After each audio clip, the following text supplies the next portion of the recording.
we begin with the remarkable lives and incredible resilience of medieval peasants. The everyday heroes who, despite the odds, managed to survive some of the coldest and most brutal nights in history. Scintillation tricks to communal sleeping strategies, their story is one of grit, ingenuity, and determination. Before you get comfortable, take a moment to like the video and subscribe, but only if you genuinely enjoy what I do here. And let me know in the comments where you're tuning in from and what time it is for you. It's always fascinating to see who's joining us from around the world. Now, dim the lights, maybe turn on a fan for that soft background hum. Ease into tonight's journey together. When you think of medieval life, you might imagine jesting knights and merry fairs. But for the average peasant, winter was less about merriment and more about how do we not die tonight. It wasn't just a season, it was a test of endurance that came around every year, like an especially cruel teacher who didn't believe in second chances.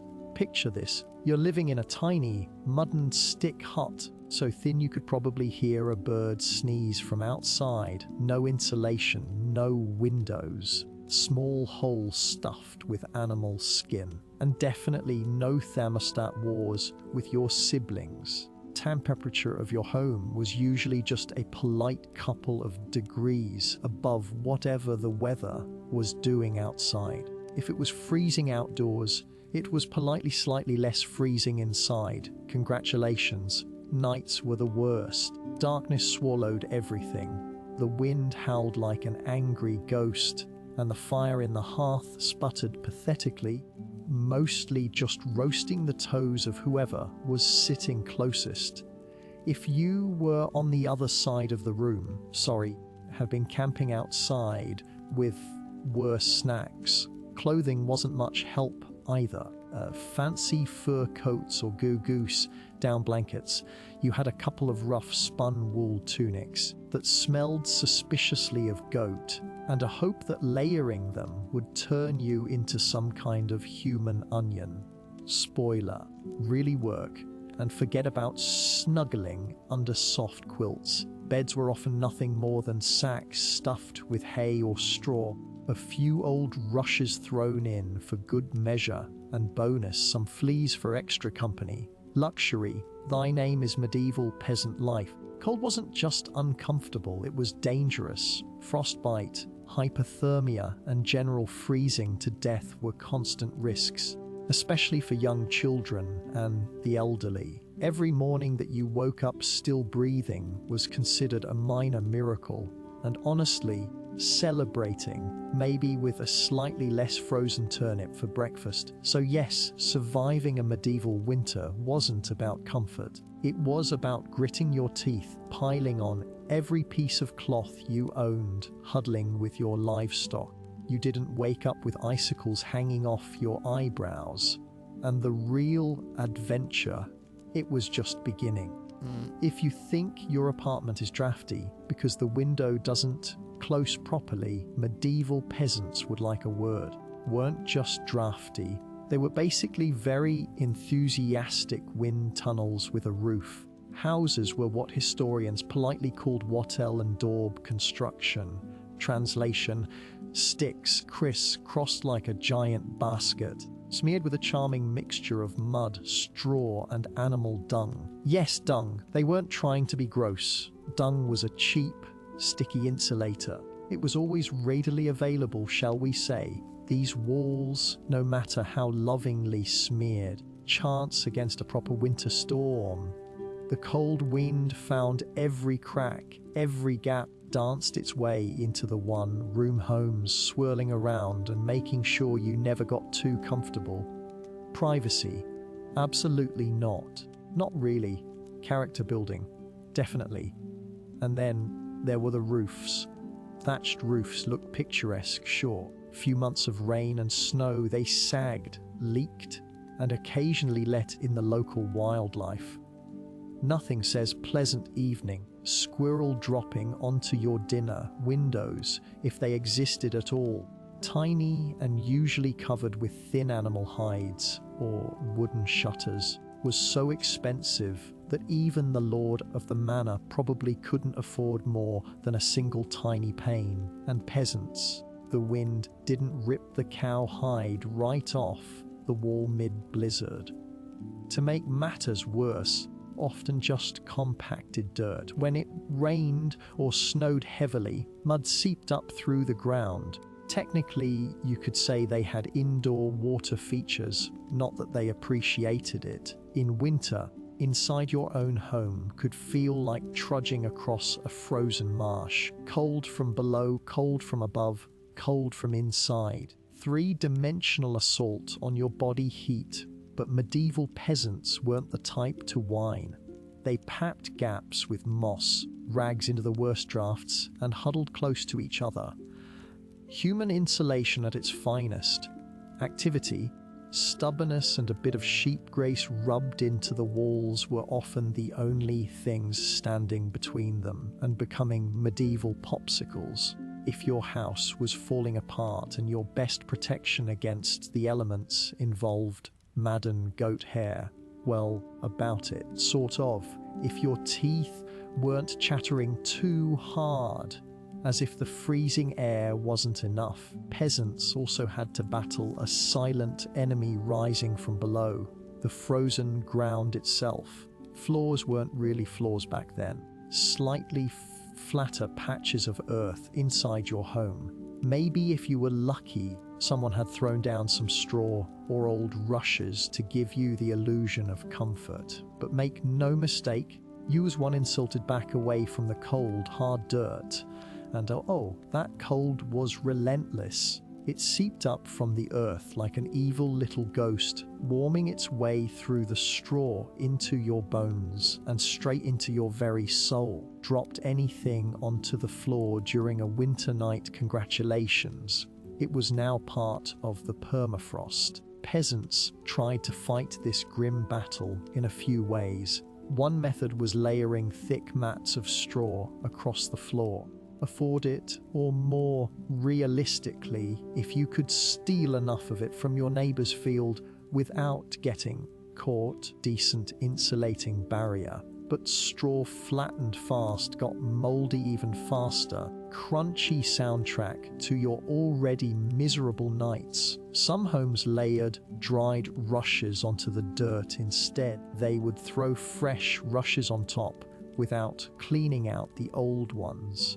Over time, fascinating ecosystem of decomposing plants, fleas, and whatever mystery creatures decided to move in. Medieval carpet padding. If your carpet was alive, slightly damp, and smelled like a wet dog. Beds.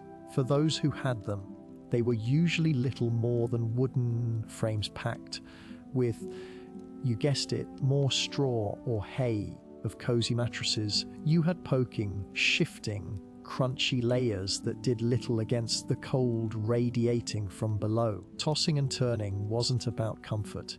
It was a desperate, awkward dance to keep blood flowing and avoid freezing one side of your body. Is medieval peasants didn't conquer the icy ground so much as learned to live uncomfortably above it. A good night's sleep wasn't about dreams or softness.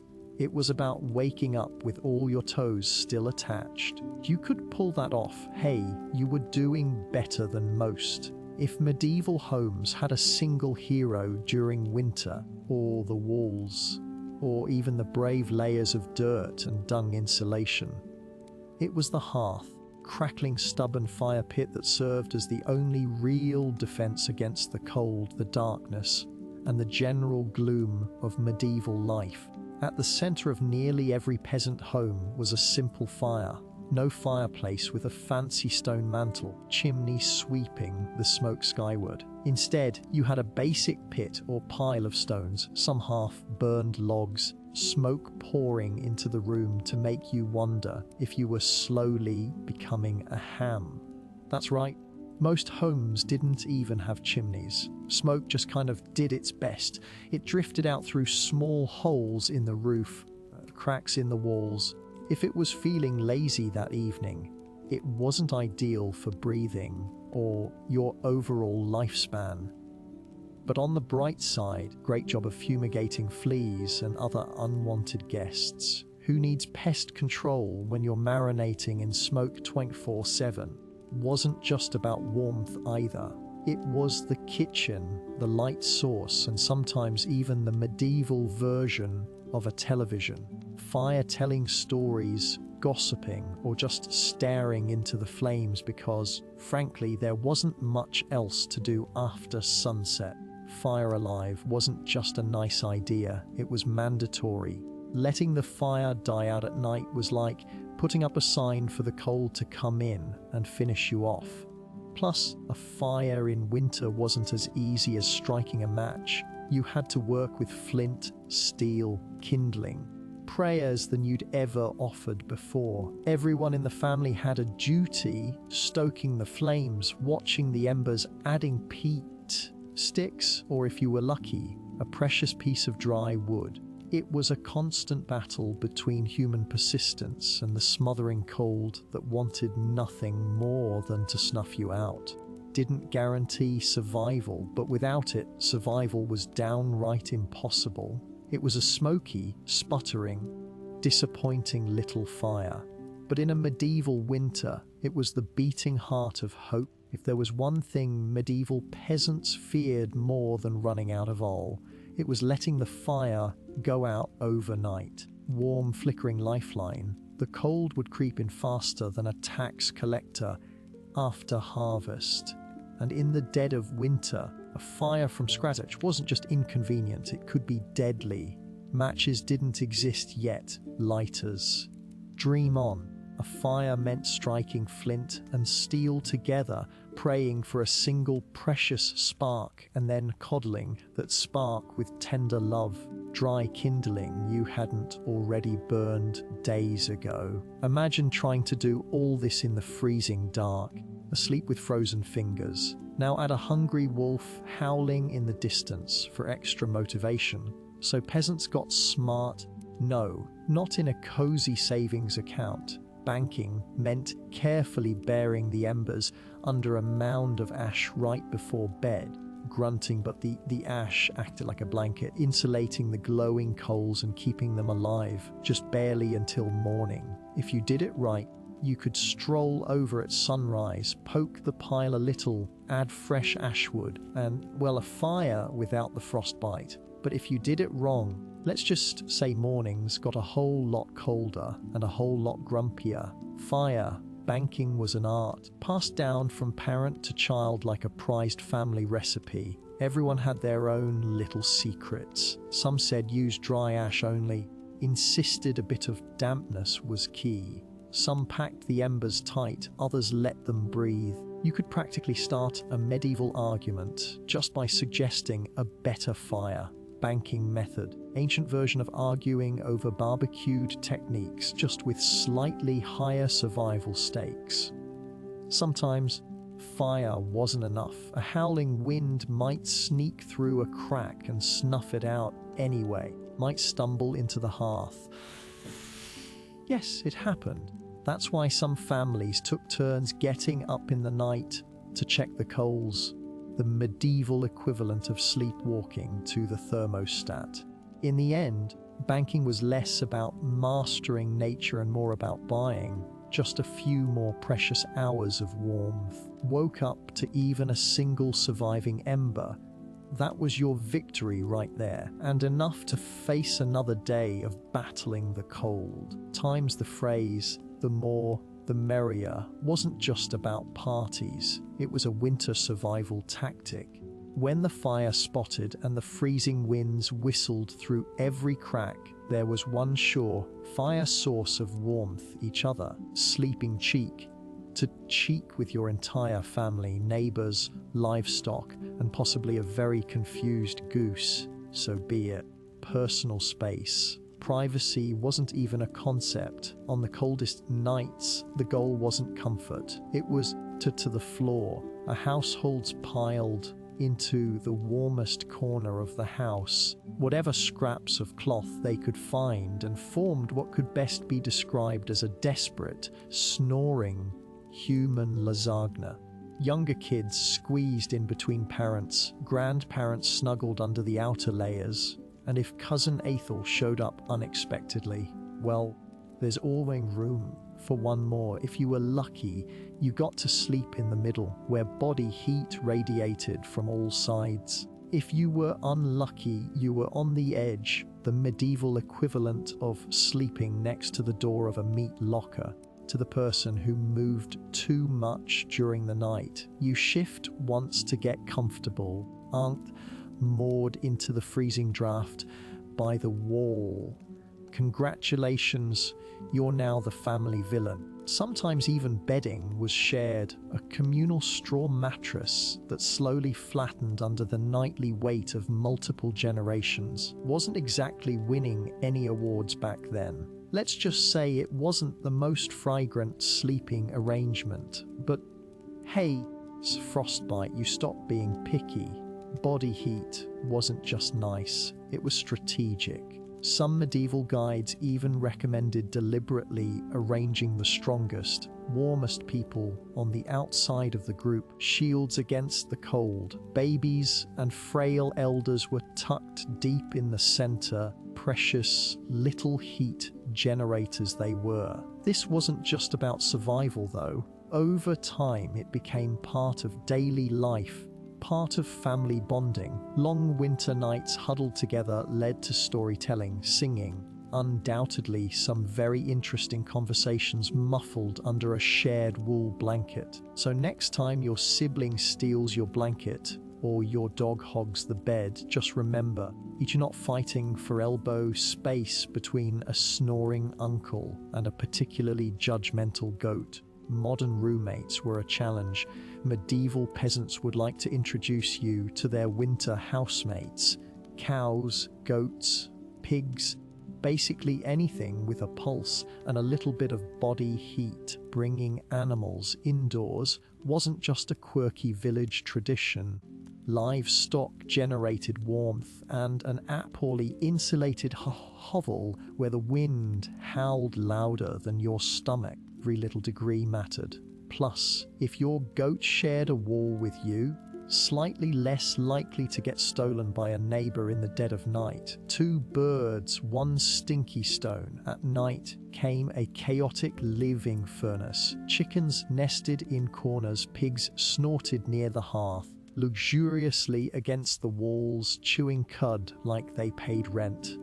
It wasn't glamorous, far from it. If you've ever been stuck in a car on a summer road trip with someone who forgot to shower, imagine that. But it's a cow, it's winter, there's literally nowhere else to go. The smell's legendary. By springtime, the perfume of a shared winter was something fierce. A candle. Your nostrils were already on a wild ride, but medieval peasants developed a selective nose. Complain much because they knew one uncomfortable truth. The more animals inside, the fewer frozen toes in the morning. Animals even had prime spots. Cows, being the biggest and warmest, usually took center stage near the family, allowed closer in for their warmth. And because goats, being goats, would find a way inside anyway, rafters or old baskets. And pigs, well, pigs didn't care. They plopped down wherever they pleased, probably right in the middle of the floor. Of course, sharing your bedroom with livestock wasn't without hazards. Peacefully, only to be rudely awakened by a chicken deciding your hair makes a good perch. Barefoot into something suspicious first thing in the morning. Yes, medieval mornings could be full of surprises. Still, despite the noise, the smells, and the occasional huff to the ribs, peasants understood the simple math. Cold kills and cows cuddle, or not. In the battle against winter's icy fingers, a warm, slightly slobbery cow breath was often the deciding factor between life and death. In medieval winters, fashion wasn't about looking good. It was about not dying. This weren't flipping through the latest trends. layering up like they were preparing for battle against the Grim Reaper himself. The rule was simple. If you owned it, you wore it. First, the basic undertunic, a scratchy, probably not too clean linen shirt. Over that, a thicker woolen tunic, if you had it. Add some leggings that sagged at the knees, a rough cloak draped over your shoulders, and if you were really lucky, a patched-up sheepskin thrown on top like a prize trophy. Congratulations! 10% warmer and 90% itchier. Boots were a luxury. Wrapped their feet in layers of cloth or old rags and stuffed them into wooden clogs. If the cold still bit through, well, you just added another rag and hoped you didn't lose a toe. Forget about washing all these layers. Washing your clothes in the middle of winter meant dragging them to a frozen stream, smashing through the ice, waiting 2 days for your only shirt to dry. If it didn't just freeze into a tragic shirt cycle. Peasants wisely decided that smelling like a mix of smoke, sweat, and sheep was a small price to pay for not freezing solid. The dirt and grease build-up had a bonus feature, insulation. That grimy layer locked in body heat, a medieval gore, text jacket, just smellier and far less socially acceptable today. Hats, scarves and gloves were prized treasures. A simple woolen cap could mean the difference between making it through the night or waking up with hair frozen to the wall. Were often homemade from whatever scraps of leather or fabric people could scrounge, looking more like sad puppet costumes than anything fashionable, especially swaddled until they resembled overstuffed turnips waddling awkwardly around the house. As much precious body heat as possible. Style, elegance, never heard of them. Warmth was the real medieval flex. The next time you complain about layering up for a chilly day, just remember, peasants walked around wearing half their wardrobe at once, looking like lumpy laundry bags and counting themselves lucky for it. The medieval peasant playbook, dirt wasn't just something you scrubbed off, it was practically a survival tool. As it turns out, a sign you'd given up on life. It was tactical, strategic, dare we say genius. See, very specific problem, heat loss. Clean clothes, especially freshly laundered linen, surprisingly terrible at keeping you warm. They were breathable, sure, but when the air temperature hovered somewhere between hypothermia and instant regret, breathable wasn't exactly a selling point.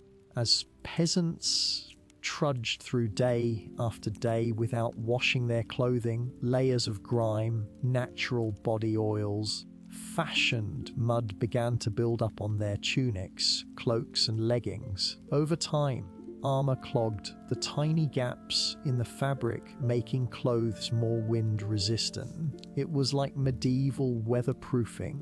Just smellier. Sure, you smelled like a goat who lost a bet, but guess what? You were warm. In fact, some medieval folks believed that washing yourself too often in winter could actually make you sick.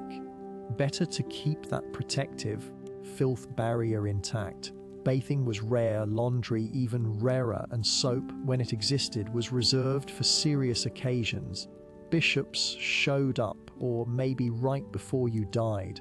Adding to the strategy, peasants layered their clothes without changing the ones underneath, just threw your new layer on top of last month's. Eventually, a walking museum of the past 6 weeks, every stain telling the heroic story of that one time I slipped in the mud but didn't die. Outside observers, medieval peasants might have looked and smelled like they had completely given up on hygiene. Knew better. That grimy, crusty tunic was a thermal shield against death by frostbite. It wasn't glamorous, but neither was freezing to death because you wanted to smell like flowers. Besides, literally everyone sank to high heaven. You weren't offending anyone. Nose blindness was practically a way of life. So yes, In medieval winters, filth wasn't failure, it was function. And if you had a thick, greasy outer layer by February, you, my friend, were winning at life. If you thought medieval peasants spent their winters tucked into plush feather beds with embroidered quilts, the reality was a bit more rustic. And by rustic, I mean let's sleep on a pile of dead plants and hope for the best. Beds in the medieval peasant world were usually a rough wooden frame, if you could afford one. Sacks stuffed full of straw hay or old rushes. That's it. No memory foam, no orthopedic support. Star hotel experience. Just a crunchy, lumpy, slightly pokey mess that smelled faintly of barnyard and regret. Toss and turn in the night brought a delightful soundtrack of crinkling straw and the occasional sharp jab from a rogue stork. Even skipped the wooden frame altogether and just threw the straw straight onto the dirt floor, creating a luxurious, level sleeping experience that modern influencers would probably rebrand as earth-connected slumber. Mattresses weren't just uncomfortable, they were temporary. Over time, the straw flattened, grew moldy, attracted bugs, gently turned into a biological hazard zone. The straw was a big event, usually done a few times a year. If you were diligent, started actively moving without your permission. Rushes were a popular alternative. These long grasses were spread thick on the floor, mixed with herbs like lavender or rosemary to mask the overwhelming odor livestock aroma of daily life. Fresh rushes smelled lovely for about a day. After that, they became part of the muddy, trampled landscape inside the house, seamlessly with dirt, food scraps, and whatever else wandered in. And let's not forget the bedfellows, fleas, lice, charming critters loved straw bedding almost as much as the peasants did. If you woke up scratching more than you slept, congratulations, you were living the authentic medieval experience. Despite the hardships, these humble beds were lifesavers. Piles of straw provided a crucial insulating layer against the frozen earth. Atop them created pockets of shared body heat, medieval central heating at its finest. So, next time you sink into your soft, supportive mattress, just remember, somewhere out there, Peasant is looking down at you from history, grinning through a mouthful of missing teeth and saying, "Must be nice." When you live in a house made of sticks, mud and optimism, you quickly learn that winter breezes aren't just a nuisance. Attacks. Medieval peasants didn't just fight the cold from the outside, they fought it from inside their own homes, with nothing but whatever they could cram into the cracks. And trust me, there were a lot of cracks, walls warped, mud crumbled. The cold seemed to find new places to sneak in every night, like a mischievous poltergeist with a grudge. An art form. Peasants stuffed gaps with moss, straw, scraps of old cloth, bundles of dry grass, even animal hair. If it was soft, squishy, or vaguely, it was jammed into a hole somewhere. Particularly determined souls daubed extra layers of mud and dung over the outside of their walls as an annual winter project. In freezing weather, slapping cold manure onto your own house while muttering, "This is fine, this is luxury," because in a way it was. Roof leaks were another battlefield. Thatch, while cheap and plentiful, wasn't exactly waterproof. A few seasons of rain and snow, peasants would plug holes in the roof with spare bits of cloth, bundles of reeds, of true desperation, chunks of turf stolen from the nearest field. Every home eventually started to look like a slightly sad patchwork quilt made by someone who gave up halfway through. Doors, windows. Grum, you were lucky. But even then, they were little more than wood planks hung by iron nails and sheer stubbornness. Window holes were often covered with animal hides or thick cloth soaked in animal fat to block out the worst drafts. Bonus aroma of mystery meat to the living space. Every night was a battle between human ingenuity and the relentless sneaky cold. 1 minute you were warm, the next minute a sudden gust would find the one spot you missed, slapping you awake like a frosty hand of doom. Through crew cleverness, stubbornness, and a refusal to accept slightly frozen as a permanent state of being, peasants patched, stuffed, and muddled their way through the worst winters nature could throw at them, one muddy handful at a time. The cold bites hard enough to keep you awake at night. Medieval peasants had a solution. Try to pretend everyone's sleeping at once. Instead, survival strategy that today would make any military commander proud, sleeping in shifts. Wasn't some grand organized system with whistles and roll calls. It was far simpler and much more desperate. The household stayed awake, tending to the fire and patching up stray drafts. The other half curled up under threadbare blankets and hay, trying to catch a few precious hours of half-frozen sleep. The fire needed constant attention. Left alone, it would die down, and restarting it, remember, as easy as getting a stubborn donkey to dance. So someone had to be on Ember Patrol. Since no one wanted to get up once they were finally warm-ish, families rotated shifts. You dozed for a few hours, got elbowed awake, stumbled over to the hearth to poke, prod and curse the fire back to life, while trying not to step on a goat. Glamorous. There were no night vision goggles, no late night snacks, and certainly no 5 more minutes snooze buttons. Stiff joints, heavy eyelids, and a growing resentment toward whoever snored loudest during your shift.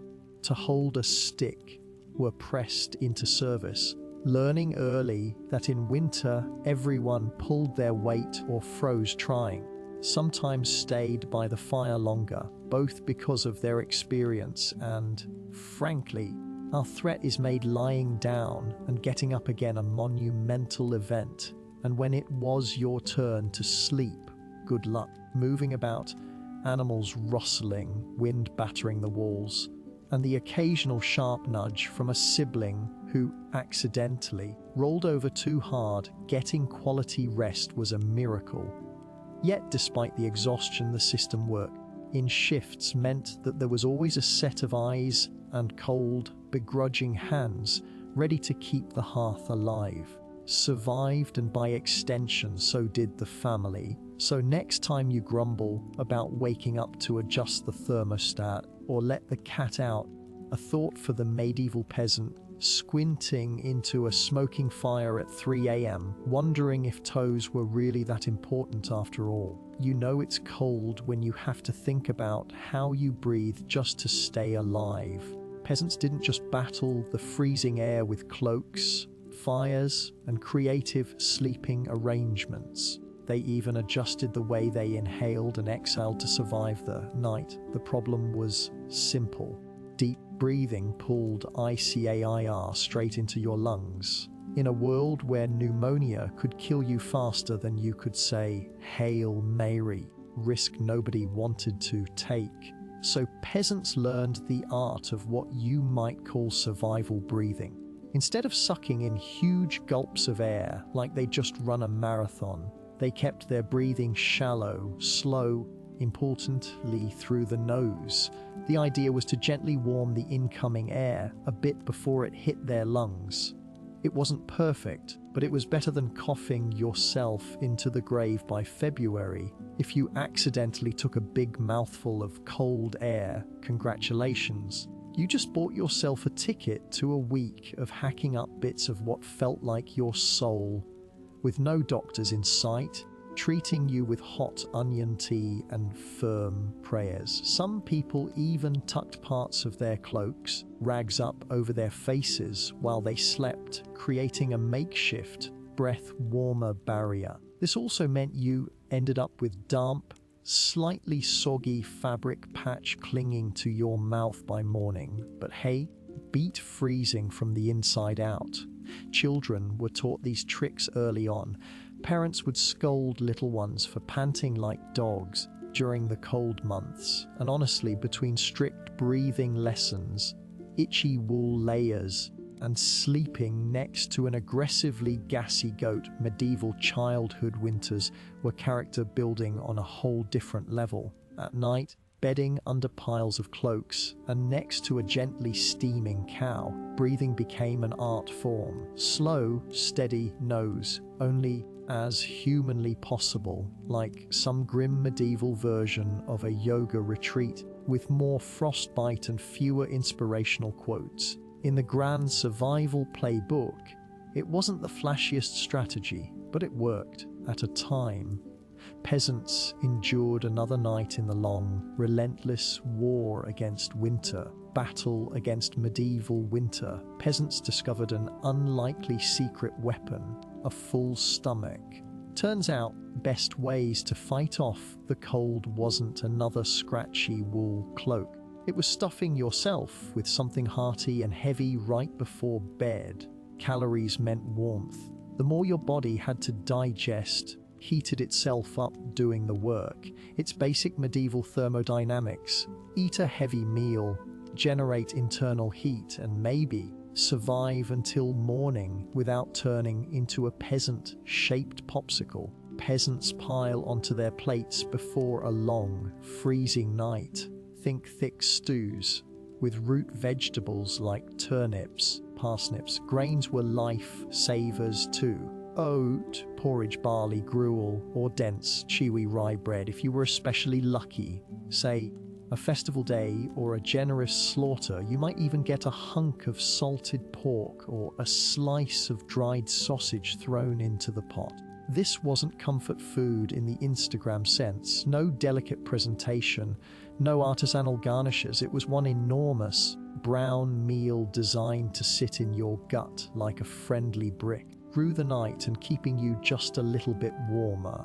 It wasn't just about eating a lot. It was about eating smart. Longer to digest provided a slow, steady trickle of warmth. Fatty foods were particularly prized. The energy they provided, but because fat burns slower than lean meat, a belly full of stew, bread of lard, peak medieval winter luxury. Parents made sure even the pickiest children ate heartily. If little Thomas didn't like turnips, you ate the turnips, shivered through the night thinking about how much you missed the turnips. Harsh but effective parenting, medieval style. Of course, time eating came with its own hazards. You might be warmer, but you were also risking a night of vivid, bizarre dreams, fueled by a stomach trying desperately to process an entire field's worth of cabbages. Was it worth it? Absolutely. Because in the end, a Michelin star meal, they were aiming to survive. And if that meant going to bed full, breathing gently through your nose next to a steaming cow, was just another night in the ongoing quest to see another frosty sunrise. Electric blankets and fancy heated mattress pads. Medieval peasants had to get creative if they wanted a little extra warmth at bedtime, and that's how the humble haybox and the ever-glamorous heated stone became winter's unsung heroes. Let's start with the haybox. It sounds rustic, and it absolutely was, but the idea was pure genius. Peasants would take a sturdy wooden box with hay and use it to store food that had been cooked earlier, keeping it warm for hours. Leftover stew, hot porridge, hay box, cover it up, and it stayed hot enough for a late night snack without needing to risk reigniting the fire. Cookers, basically. But peasants didn't just stop at food. They realized if hay could trap the heat from a stew pot, trap the heat from something even better, rocks. Enter the era of the heated stone.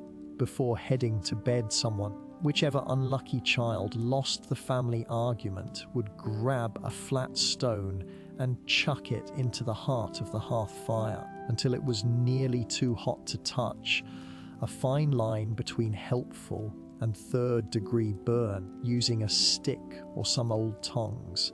The stone, still radiating blissful warmth, would be carefully wrapped in rags to an old piece of cloth or jammed into a clay pot, then slipped under the hay in the mattress or down at the foot of the bed, heating pad, ready to do battle against the frozen earth. Of course, there were risks. If you didn't wrap the stone properly, you now had a small, localized house fire. And if you dropped it on your foot, well, let's just say winter injury. Worries weren't always caused by slipping on ice. But when everything went right, that stone provided precious that could last for hours. It wasn't luxurious, but when you lived in a half-frozen hut, luxury was defined as with icicles dangling from your nose. In the grand arsenal of medieval winter survival, some hay might not sound glamorous, but for peasants clinging to whatever heat they could find, it was a tiny miracle. Peasants' home, the hearth, wasn't just where you cooked dinner. It was practically a family member, a temperamental, smoky, sometimes uncooperative family member, sure, but still absolutely essential to survival, especially when it came time to sleep. You were to the fire, the better your odds of waking up unfrozen. Sleeping arrangements were less about personal preference and more about strategic positioning. Infants, the elderly, frail got first dibs on prime half real estate. Parents, older kids, and sturdier adults found out from their human insulation layers. Being assigned a spot close to the fire wasn't just kindness. It was basic survival math. Fragile heat generators and elders were precious repositories of family knowledge, and let's be honest, the best gossip with prime warmth was non-negotiable. But it wasn't all cozy toasting by the flames. Too close, waking up with your hair singed or your cloaks smouldering suspiciously. Too far, and you were basically camping in an icebox. Delicate dance. Stay near enough to bask in the fire's glow, so near that you had to explain to your neighbor why you now looked like a half-cooked roast. Also didn't spread warmth evenly. It mostly roasted the people directly in front of it, while everyone else fought over the narrow cone of heat like cold lizards jostling for a sunbeam. You were lucky enough to fall asleep facing the fire. You might have one blissfully warm side, one side frozen, so solid you could probably knock on it. Pets and livestock, of course, muscled into. Wedge itself between you and the fire, tail wagging dangerously close to open flame, sometimes perched perilously on hearthstones, clucking softly into the night like tiny feathery guardians of warmth. Every crackle of the logs, every shift of glowing embers was a tiny promise. You're still alive, you're still warm for now. Peasants drifted into uneasy sleep, lulled by the fire's pops and hisses, each breath forming small clouds in the frigid air beyond the fire's fragile circle. It wasn't perfect, it wasn't comfortable, clinging to warmth by a thin thread of glowing coals. In the medieval world, no one survived winter alone. To become a very stylish frozen statue by January, survival wasn't just a family affair, it was a village project, muddy, loud collaboration where everyone's warmth and life depended on everyone else. The peasants knew that in the dead of winter, a strong fire and a pile of hay could only do so much. If your neighbor's house went dark, you noticed, from old Tom's hearth suddenly stopped curling into the sky, someone went to check. And not just because Tom owed you a chicken, though that might be part of it, but because community meant survival. Villages had unofficial winter watchers. often the young or the elderly who couldn't work the fields but could keep an eye on who was coughing too hard at the market in a few days, or whose home looked a little too still in the morning frost. These people were the medieval version of neighborhood patrol, minus the reflective vests plus a lot more sheep. If a family's fire went out, it was a near emergency. A good neighbor would rush over with a glowing coal bundled in rags, or better yet, their own smoky, overcrowded hut for the night. Yes, it meant squeezing an extra 4 bodies into an already cramped space. Better than finding frozen friends come spring, though food stores played a role too. During especially brutal winters, villages sometimes pooled their last salted meat, grain, and dried vegetables. It was grim charity, no one had much. A few communal meals could be the difference between staggering into spring or not. Even children understood the stakes. They helped, shared embers, and ran urgent messages when someone needed help. No one was too small or too tired when winter came knocking. Villages weren't all sunshine and hugs. Foods happened. Disputes over land, goats, whose good cooking pot never really went away.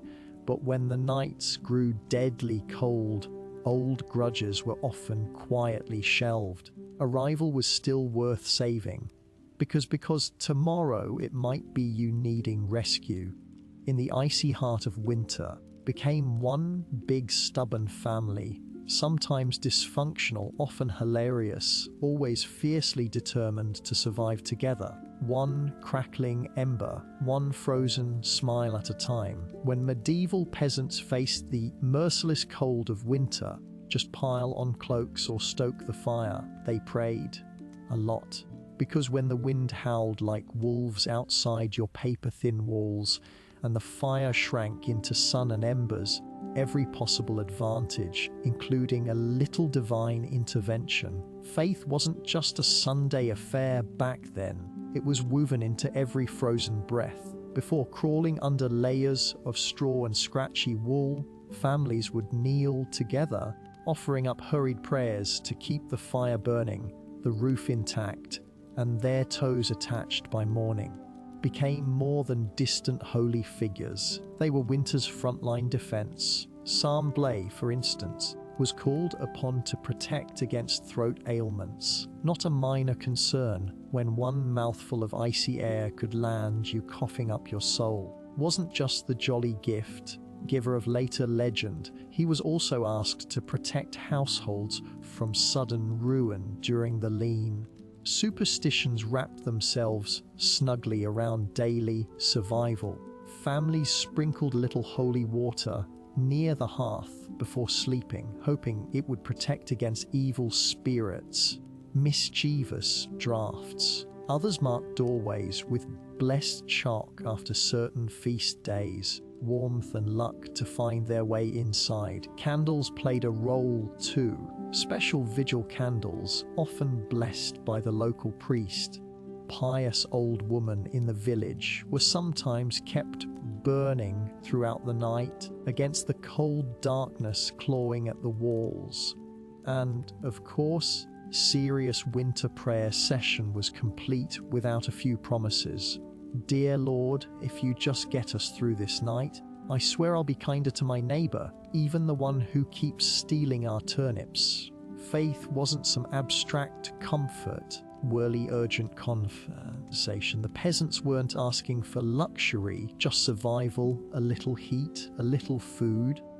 Muddle through until spring broke the frozen grip on their tiny villages. It was simple, raw hope. Into the smoky rafters, tangled in breathless prayers and tucked under itchy blankets, carried them through the endless, merciless nights of winter. For all the ingenuity, prayers, and stubbornness medieval peasants threw at winter, the truth was chilling. Sometimes it wasn't enough.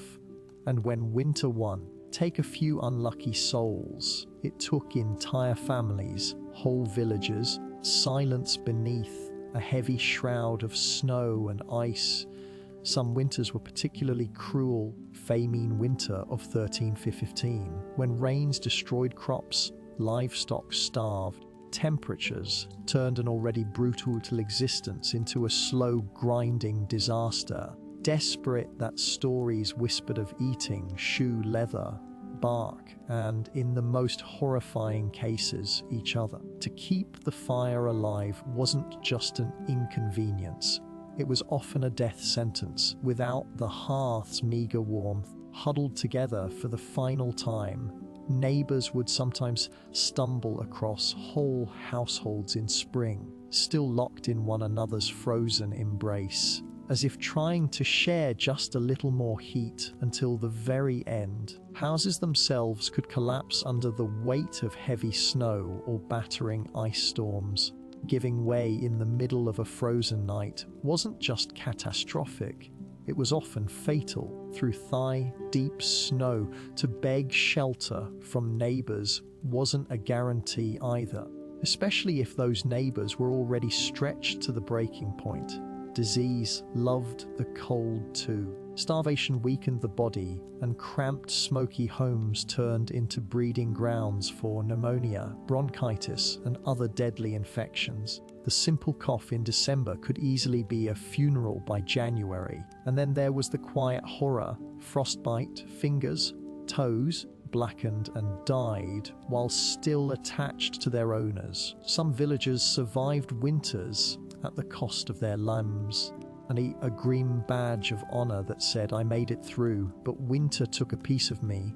Yet what's most haunting isn't just the death, normalcy of it. People accepted that each winter, some among them wouldn't see the thaw.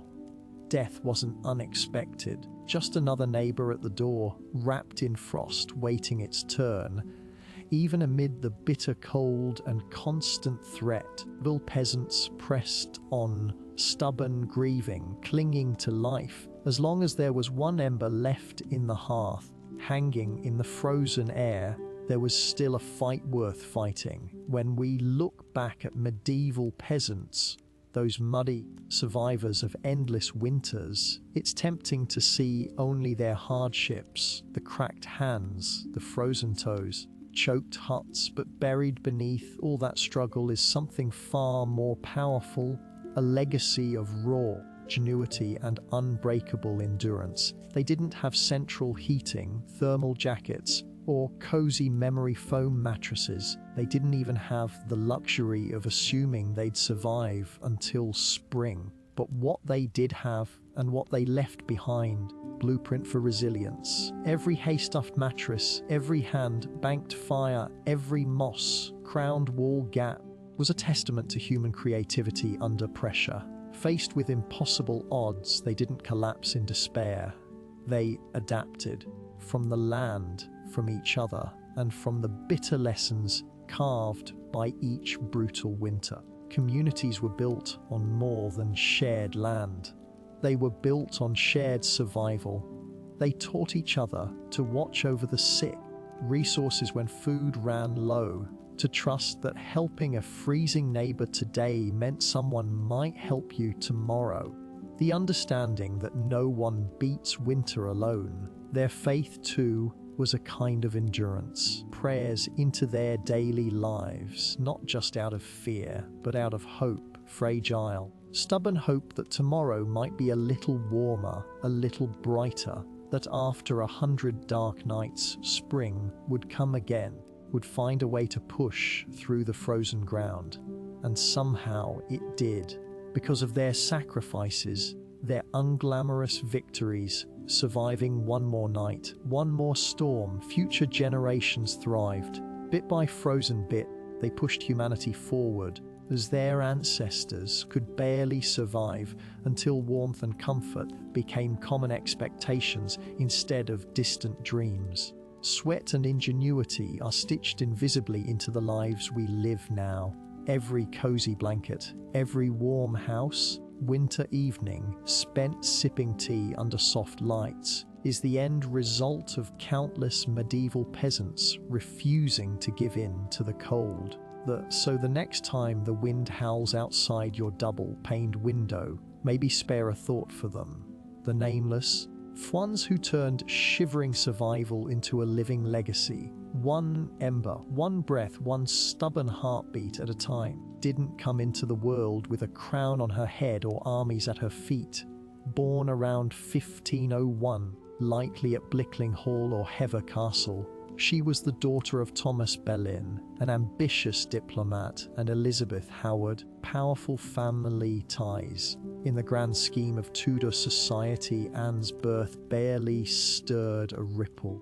Modest beginnings, something extraordinary was taking root, a life that would one day tilt the course of English history. Age, Anne was set apart not by her wealth but by her mind. She was clever, spirited, and by all accounts, magnetic. Recognizing her potential, her family sent her abroad to the continent where her education truly began. First, she served Margaret of Austria in the glittering court of the Netherlands, an experience few English girls could dream of. There, absorbed the art of diplomacy, refined manners, and the subtle dance of European politics. In France, that Anne's brilliance was truly polished. She spent years in the sophisticated courts of Queen Claude and Queen Margaret of Navarre, learning the language of influence, elegance. While other young women perfected their embroidery, Anne mastered conversation, intrigue, commanding attention without ever seeming to seek it. By the time she returned to England in the early 1520s, something rare, a woman who could rival the sophistication of continental courtyards while carrying the ambition of a rising English house. A classic beauty, even her admirers admitted as much, but she was arresting. Dark eyes that sparked with intelligence, a quick way of moving that suggested purpose, just barely concealed beneath layers of courtly grace, and didn't just enter rooms. Gravity.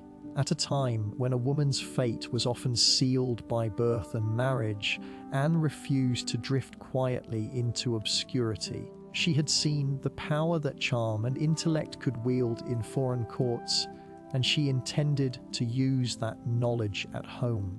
Was still a young woman, then clever, ambitious, untested, but history was already beginning to stir around her. Who returned to England was no longer just Thomas Boleyn's daughter. She was a player in a larger game, engulfed the crown itself. When Anne Boleyn returned to the English court, she was unlike anyone the nobility had ever seen. Pale-faced modest English roses, Anne was a thunderstorm, electric, unpredictable, impossible to ignore. Her dark hair, bold eyes and quick sharp wit set her apart from the gentle, obedient ladies who filled the court of King Henry V. At first, the role expected of her a maid of honour to Queen Catherine of Aragon. But even in the Queen's shadow, Anne's presence flicked like a candle too bright to snuff out. She danced gracefully, spoke French with the ease of a native, with a confidence few women dared display. Men noticed, women gossiped. The court buzzed quietly about the striking Berlin girl. Wasn't long before she caught the most dangerous attention of all, the king himself. Henry V was no stranger to flirtation, playground of whispered promises and secret liaisons, but Anne was different. His compliments or fall eagerly into his arms like so many others had. She teased, she challenged, she refused.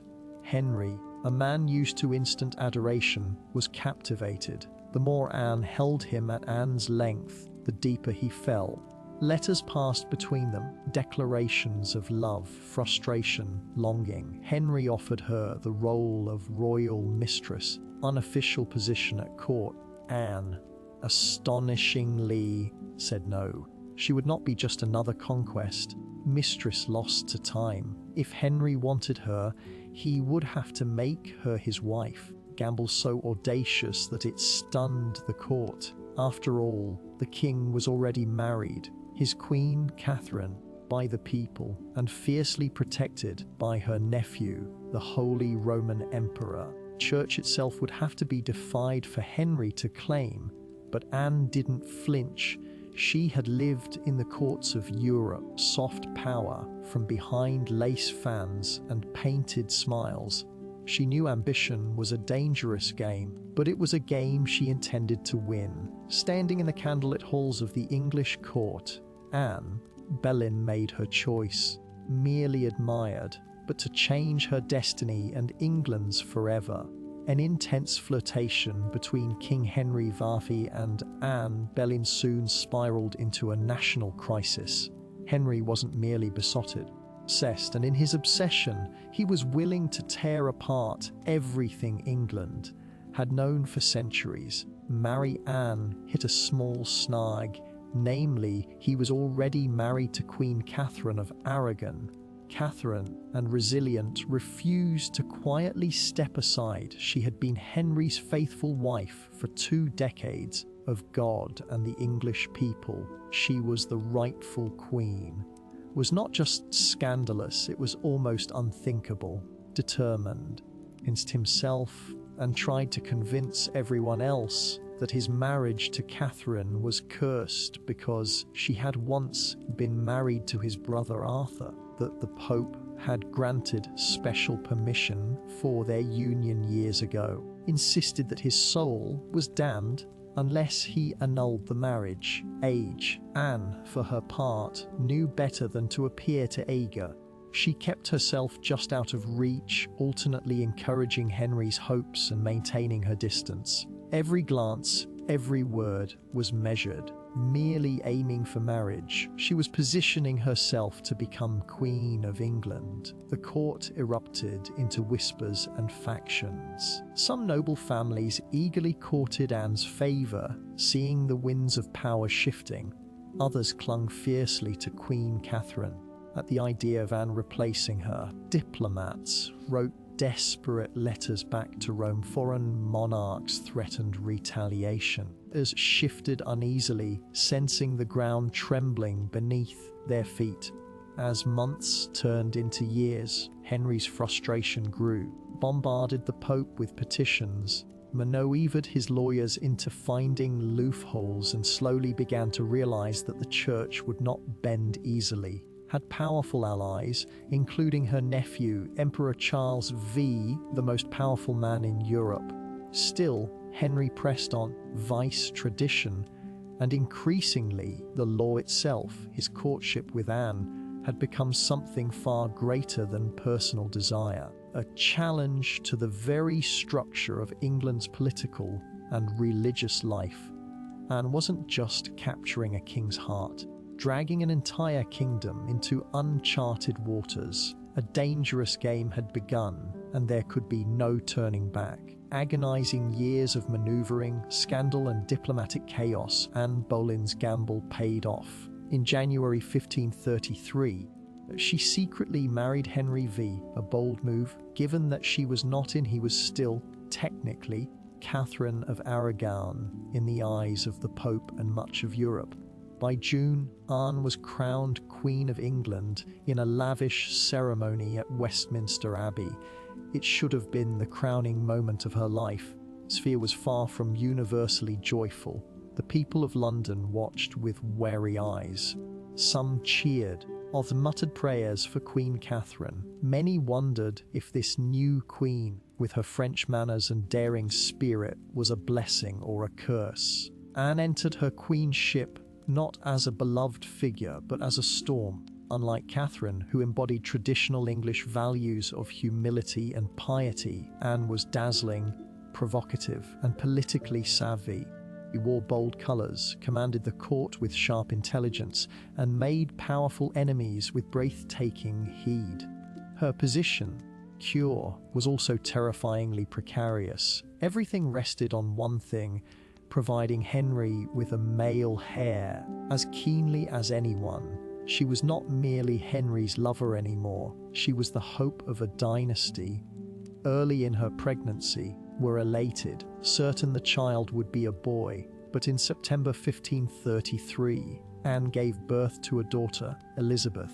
She masked her crushing disappointment with grace, insisting the next child would surely be a son.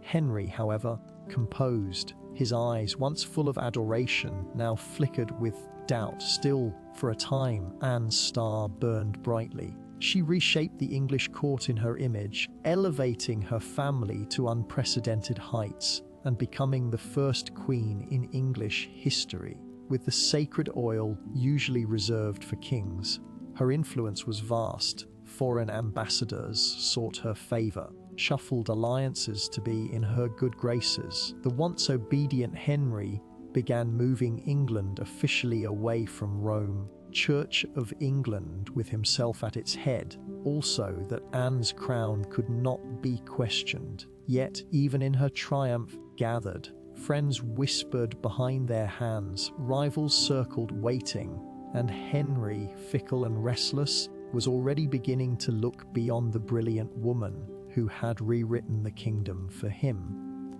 Anne had won the throne, but keeping it would demand more than charm, ambition, or even love.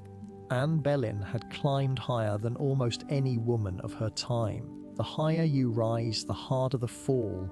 Almost from the moment she placed the crown on her head, the cracks in her world began to show.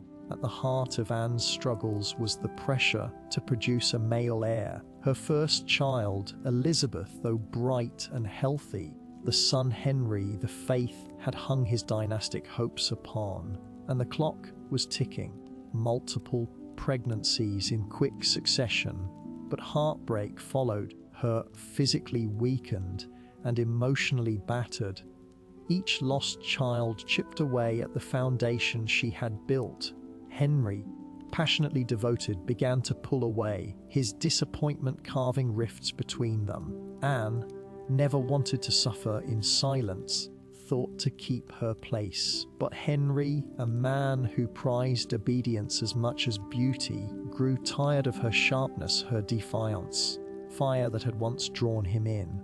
Outside the royal chambers, enemies were gathering like wolves, who had tolerated Anne's rise with gritted teeth, now openly schemed for her downfall. Catherine of Aragon's supporters never forgave Anne for what they saw as theft and sacrilege. Even commoners whispered against her, and the Great Hall blaming her for the schism with Rome and the heavy-handed changes that followed. And then came Jane Seymour. Everything Anne was not. Jane captured Henry's wandering attention just as Anne's influence began to wane. Anne had dazzled him with brilliance and challenge. Jane offered soothing compliance. It was a dangerous shift, and Anne, perceptive as ever, saw it happening. She tried to reclaim her position, lavishing attention on Henry, promising more sons, patience. But the king, ever fickle, had already begun imagining life without the woman for whom he had once torn a kingdom apart. Political enemies, including Thomas Cromwell, once her ally, sensed the changing tide, the groundwork for a campaign of destruction, quietly gathering accusations, rumors, and witnesses. Who had played the dangerous game of ambition so masterfully was now losing ground. Anne had won her crown through cunning and courage, but in the brutal, shifting world of Henry's court, past victories meant little. Fresh success mattered, and Anne's enemies were sharpening their knives. The queen who had shattered a kingdom would soon see how quickly a kingdom could shatter her. Enemies didn't attack her with armies or swords. They came with whispers, secrets, and carefully sharpened lies. The back rooms of court, betrayal was brewing, silent, patient, deadly. Thomas Cromwell, once Anne's greatest ally in the English Reformation, had turned against her. Their alliance had been built on mutual ambition. Their interests clashed. Anne wanted reforms to help the poor and limit the power of greedy nobles. Cromwell wanted stability, Henry, and no interference. Anne's boldness had made her dangerous, and in Henry's fickle heart, love had curdled into irritation, suspicion, and cold detachment. Anne had few true friends left, Even her charm, once her greatest weapon, the court's hunger for a gentler, more pliable queen, and Jane Seymour, quiet and calculating, waited just out of sight. Contrast to Anne's fading fire, it was Cromwell who moved first, knowing Henry was restless, knowing that the king wanted an exit but lacked a convenient excuse. Cromwell offered a solution. What if Anne could be removed, which would humiliate Henry, but by disgrace? The accusations were wild, monstrous even. Adultery, incest, conspiracy against the king. Anne, the proud, brilliant queen, painted as a betrayer, a temptress, a threat to the very crown she once redefined. Cromwell carefully gathered evidence, coaxing confessions under torture, courtly flirtations into damning testimony. Several men, including Anne's own brother George Boleyn, were arrested. Made little sense. They were riddled with contradictions and impossibilities. But in Henry's court was whatever the king needed it to be. Anne, sensing the tightening noose, fought desperately. She appealed to Henry's memory they had once shared. But it was no use. The man who had once torn England apart for her now refused to meet her eyes. 1536, Anne was arrested and taken to the Tower of London. As the great gate slammed shut behind her, she knew the truth. Longer a queen, she was a prisoner, a pawn trapped in the brutal game she had once played so masterfully, sealed her fate, and now alone in the tower, Anne Boleyn waited for the final move. Boleyn stood in the great hall of the Tower of London, facing a tribunal of nobles, many of whom owed their very titles and fortunes to her rise. Now they sat in judgment, cold and watchful, erased the woman who had once changed the destiny of England. The charges against her were shocking: adultery with multiple men, own brother George Boleyn, high treason, conspiracy against the king. In another world, such accusations against a queen would have been unthinkable. But here, now they were simply theatre. The grim performance designed to give Henry Vicky exactly what he wanted, and downfall wrapped in a thin veil of legality, and defended herself with the same fire that had once won Henry's heart. She denied every accusation with intelligence, precision, unwavering composure that astonished even her enemies. She reminded them that she had been crowned with sacred oil, chosen by God as Queen of England. She reminded them of her loyalty, her sacrifices, her love. But it was all for nothing. The verdict had been decided long before Anne set foot in the courtroom. The trial was a spectacle for the court and for the people, a public unmaking of a once unbreakable woman. Witness after witness, many coerced or bribed, spoke damning words. Places contradicted each other. Evidence was flimsy when it existed at all, but the truth was irrelevant now. Anne was found guilty. Her brother George and the other men accused with her were sentenced to death as well. Anne would be executed by beheading. Sentence compared to the usual traitor's death of hanging, drawing, and quartering. When the verdict was read, Anne did not break. She stood tall, her face pale, but her spirit fiercely intact. In those final moments before being led back to her cell, she spoke clearly, declaring that she was prepared to die and prayed that God would have mercy on her soul.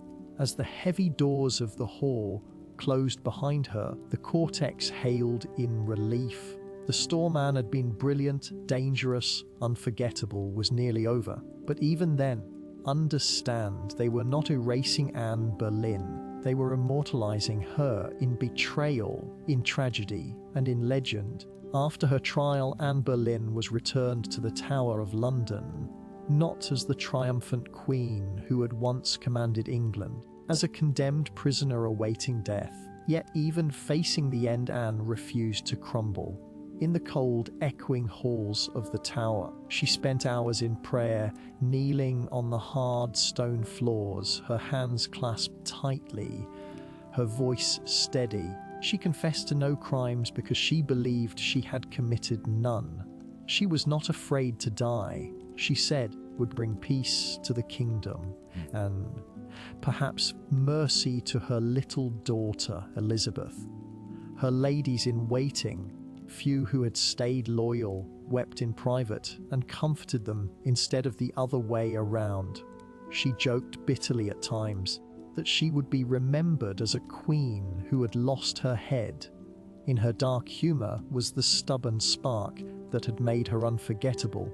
Meanwhile, he had already turned his attention to Jane Seymour even before Anne's execution date was finalised. Henry was arranging his next marriage. For Anne, this final betrayal from the man who had once torn down a kingdom for her had been the deepest cut. On May 18, 1536, Anne was told she would die the next morning. She slept little that night. Instead, she spent her final hours in prayer, asking God for forgiveness for all who had wronged her, for herself, for the ambition and pride that had led her here. Henry, with a flicker of royal kindness, for a French swordsman to carry out the execution faster, cleaner, less brutal than an axe.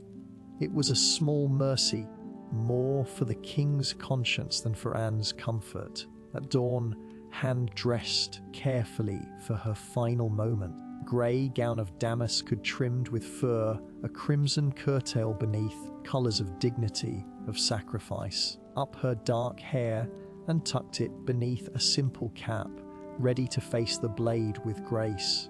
As the tower's cold morning mist curled around the courtyard stones and Berlin, queen, mother, survivor, fighter, stepped forward. Tears, no pleas, only a final act of courage in the face of history's judgment.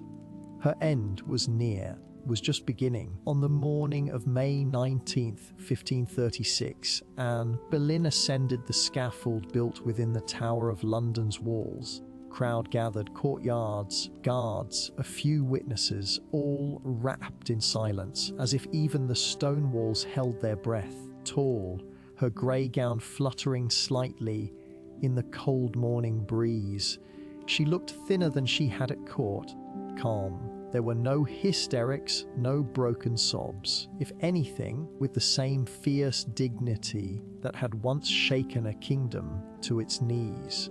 She spoke briefly, choosing her final words. She did not accuse, she did not defend herself. She prayed for the king's health and prosperity. Very man who had abandoned her in those final moments, Anne offered the world not a confession, but forgiveness. Stunned, even those who had come to see her fall, the French executioner brought specially to ensure a swift death. Forward, Anne knelt upright, her hands folded in prayer, her eyes lifted toward the heavens. Was tied around her eyes. She remained still. The sword flashed once, silent, swift. And Anne Boleyn, queen, mother, was no more.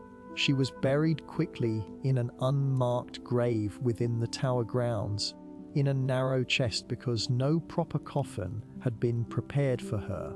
A queen once crowned in gold, now left to vanish without ceremony. Yet Anne's story didn't end in that cold grave.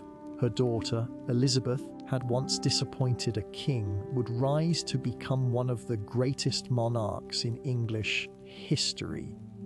Elizabeth I, the Virgin Queen whose reign would see the flowering of English art, power, global influence, inherited her mother's fierce spirit, sharp mind, and unyielding resilience. Anne Boleyn changed the course of England forever. Her ambition helped trigger the break with Rome and the birth of the Church of England. Fall showed the world that even queens could be cast aside, yet through her blood, through Elizabeth, Anne's legacy blazed brighter than any crown she had worn in life. In the end, Anne Boleyn won a kind of immortality, not through her survival, her indelible impact on history. By the early 1770s, the American colonies simmered like a pot left too long over a roaring fire. The relationship with Britain, once seen as the proud mother country, had soared into resentment, suspicion, and growing fury. With years earlier, had enraged colonists by placing taxes on everything from newspapers to playing cards. That was followed by the Town's Hand Acts, taxing essentials like paper, glass, and paint, passed thousands of miles away by a parliament in which the colonists had no representation. Another spark landing in dry brush. At first, the anger showed itself in polite petitions and fiery pamphlets. Assemblies drafted formal protests. Merchants organized boycotts. Like Samuel Adams and John Dickinson filled newspapers with passionate arguments about liberty and rights. But as time wore on, deepened into something darker, a slow realization that Britain wasn't listening. Worse, Britain didn't care. Many colonists clung to the hope that if they just made enough noise, if they just reasoned hard enough, Parliament, it would repeal the taxes. They did. The Stamp Act was famously repealed after loud colonial protest. Small victory was followed by new legislation, new taxes, new insults. It wasn't about the money, it never really was. Taxes themselves were modest by British standards. What infuriated the colonists was the principle we're being taxed without consent, as subjects rather than citizens, ruled like distant possessions rather than partners. Boston, more than any other city, beating heart of resistance. The Sons of Liberty, a secretive, fiery group of patriots, grew louder and bolder. In 1770, exploded into violence when British soldiers fired on unarmed civilians in what became known as the Boston Massacre. Already stained the cobblestones. Trust was a thing of the past. By 1773, the colonies were teetering on the edge. Insult would tip them into open defiance, and it came not in the form of soldiers or new laws or armies, but in the quiet, harmless shape of crates stacked with tea. The colonists didn't know it yet. Tea floated in the cold waters of Boston Harbor. The world would change forever. In 1773, made a critical miscalculation, believing the American colonies would quietly accept cheaper tea. They passed the Tea Act, was supposed to save the struggling British East India Company and incidentally reassert Britain's right to tax the colonies. It looked like a good deal. The Tea Act allowed the company to sell tea directly to the colonies, cutting out the middleman prices and offering a luxury product at a bargain. A few pennies cheaper. What could possibly go wrong? Everything.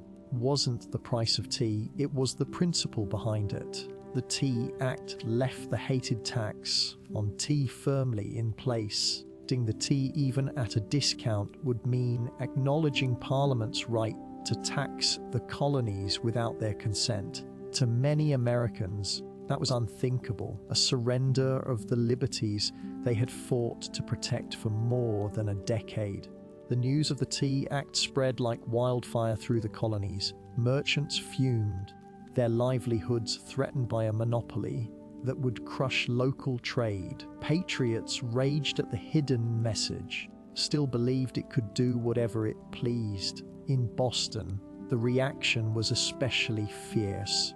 By the Boston Massacre and years of economic hardship, Bostonians recognized the Tea Act for what it was, as a bargain. Refusing the tea became a matter of honor, a litmus test for loyalty to the cause of liberty. Swelled, newspaper columns burned with fiery rhetoric. Groups like the Sons of Liberty, led by Samuel Adams and others, organized boycotts, vowing that no East India Company tea would be unloaded, sold, or drunk on American soil. All across the colonies, ships carrying the controversial tea were turned away by local resistance. In ports from New York to Charleston, the message was clear: we will not be bought. But in Boston, fate twisted differently. 3 ships, the Dartmouth, the Eleanor, and the Beaver, arrived and sat there, refusing to leave. Royal officials insisted the tea be unloaded. The colonists refused. A deadlock grew. As a drawn boasting, The tension was unbearable. A single act would break it, and history would never be the same again. Ships sat stubbornly anchored in Boston Harbor, the city itself transformed into a powder keg. Past without resolution tightened the tension. Boston wasn't just resisting, it was preparing for a fight. In taverns, public squares, angry colonists debated what to do. The Sons of Liberty, led by fiery voices like Samuel Adams, John Hancock, moved swiftly to organize resistance. Notices calling on citizens to boycott British tea, and held raucous meetings that swelled with farmers, artisans. Each gathering added fuel to the fire. The Old South Meeting House became the nerve center of the resistance. Thousands crammed into the wooden hall, their breath fogging the air, their voices rising in defiance. Here, resolutions were passed, speeches were made, and tempers boiled.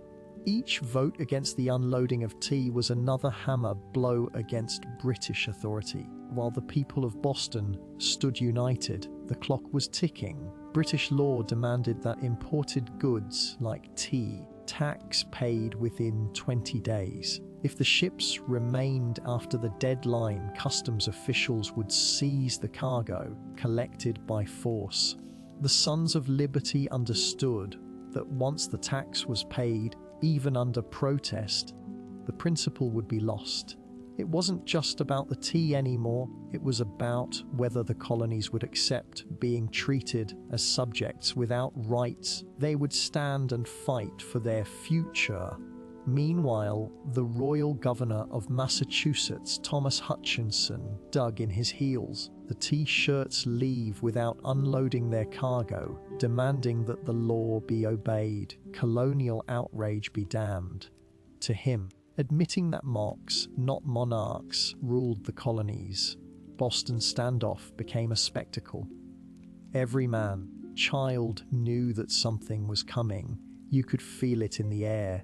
That cold sense before a storm when the world holds its breath. All it would take was one spark to ignite an explosion. Somewhere among the crowded streets and crowded hearts of Boston, the decision was quietly taking shape across oceans and empires. December 16, 1773 dawned grey and cold over Boston, a city balanced on the edge of history. 3 weeks the tea ships had sat in the harbor like ticking bombs. Now the final deadline had arrived. According to British law, unloaded and the tax paid within 20 days of a ship's arrival. If it wasn't, customs officials could seize the cargo. British troops could be called in to enforce the law. Everyone knew it. Everyone knew what was at stake. If the tea came ashore, principle was lost. If the colonists allowed it even once, their cause, their claim to rights and liberty would unravel. That morning, of Bostonians and nearby colonists packed into the Old South Meeting House, the largest building in town. Some had walked miles through the icy countryside to be there. The meeting was so packed that men spilled out into the streets. Hear the fiery speeches echoing through the halls. Adams, the iron voice of rebellion, presided over the gathering. Speaker rose to denounce the Tea Act, to cry out against tyranny, to urge immediate action. But even among the defiance, uncertainty hung heavy. What could be done without sparking outright war? How could they stop the tea without opening the floodgates to brutal retaliation? As the afternoon wore on, riders galloped in with grim news. Hutchinson remained unmoved. The ships would not be allowed to leave without unloading. The tea would be seized, the king's law enforced. The crowd buzzed with fury. The walls of the meeting house seemed to shudder with the force of it. Clubs stood calmly and spoke the words that signaled the end of debate. This meeting can do nothing more to save the country. A simple sentence, but everyone knew what it meant. There would be no more petitions, no more compromises. Action would be taken. Outside, cut through the gathering gloom, the signal. Men disguised themselves quickly, smearing soot on their faces and feathers in crude imitation of Mohawk warriors. It wasn't about fooling anyone, it was about creating a symbol no one could mistake. The deadline had passed. Boston would answer not with words, but with defiance. Boston on December 16, 1773. The quiet streets began to stir. Figures moved through the shadows, cloaked in rough blankets. Their faces blackened with soot, some adorned with feathers, trying to fool anyone into believing they were real Mohawks. Their disguise was symbolic, shedding their old identities, of taking a stand as something new, something fierce. By the dozens to Griffin's Wharf, where the 3T ships, the Dartmouth, the Eleanor, and the Beaver lay anchored. Crudder churned cold and dark beneath them, thick with the sharp bite of winter air. There was no shouting, no drunken chaos. This was not a riot, it was a mission carried out with calm, ruthless precision. Armed with hatchets and clubs, colonists swarmed the ships, overwhelming the few crew members still aboard. No harm came to the sailors. They were pushed aside, watched in silence as the operation began. Men split open the wooden chests with practiced blows, smell of fresh tea spilling into the cold night air, heaved the crates overboard, shiv echoing across the still waters of the harbour. Chest after chest, 342 in total, was broken and dumped, till the black water swirled with thousands of pounds of tea leaves. Spectators watched from the wharf, silent board. Stationed nearby made no move to intervene. Whether from confusion, sympathy, or fear of escalating violence remains unclear. Accounts suggest that even among British loyalists there was an understanding. Something had shifted, and there would be no stopping it tonight. The discipline was extraordinary. No cargo was stolen. No one raided the ships for valuables. Only the tea, the hated symbol of British oppression, was targeted. In a town where hunger and hardship were daily realities, could have easily turned the protest into an excuse for looting. They did not. When it was over, the harbour resembled a great swirling cauldron filled with torn chests and soaking tea leaves. The smell of the sea mixed with the sharp tang of smashed tea, with a strange bittersweet scent. The work was done.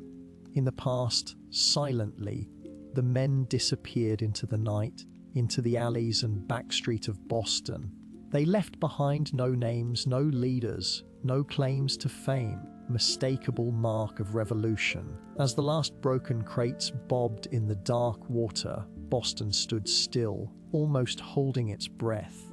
The Boston Tea Party wasn't a riot, a brawl, or a drunken spectacle. It was something far rarer, an act of cold defiance carried out under the cloak of night.